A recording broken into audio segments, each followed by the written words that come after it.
It's day 2 of the 58-hour maintenance project at Tshwane's Iscor Heights Reservoir. Communities using the facility could suffer water outages. eNCA's Nqobile Madlala says the upgrades are taking place in 3 phases. She joins us now for an update on that situation. So, Nqobile, some of the areas there don't seem to have water as we speak, but where are you in Lotus Gardens exactly? And is it a different story to what we've been talking about in that particular area?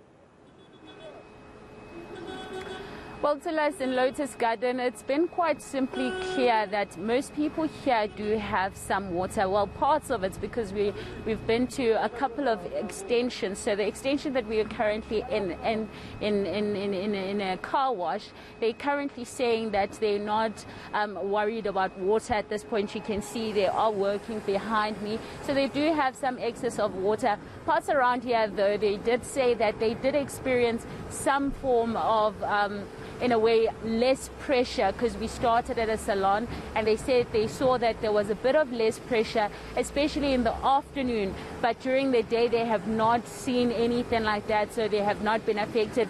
Just the gentleman that you see there that's washing the car said to us, this area even has not been affected since March, he said.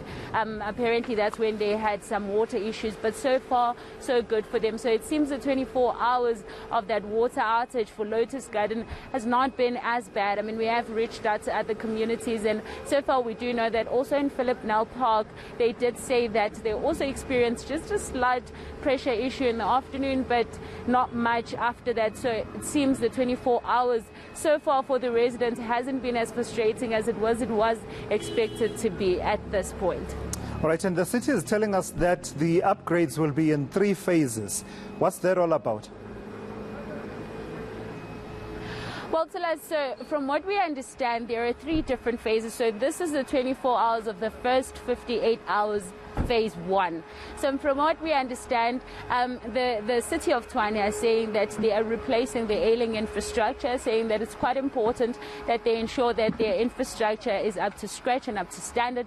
But we do understand that they are creating a network as well, which will make it easier for them in future if they were to work on different pipes, so that they are able to close a certain part, so then they're able to carry on and work whilst the people are not affected. We do understand that there are 3 reservoirs at this point that they're saying they are going to be affected specifically, and they have already told us that in the afternoon they actually did shut down the water, but because their reservoirs are over 50%, that's why a lot of people on the ground have not felt the actual impact. But they did in fact shut down the water so that they can continue working on the infrastructure. But they seems to be replacing certain parts of the chambers of the reservoirs, as well as the pipes, to ensure that in future that in Tshwane they don't experience a lot of water issues. But of course they did say to us that as the time carries on, they do understand that the high-lying areas are the ones that are going to be affected. Hence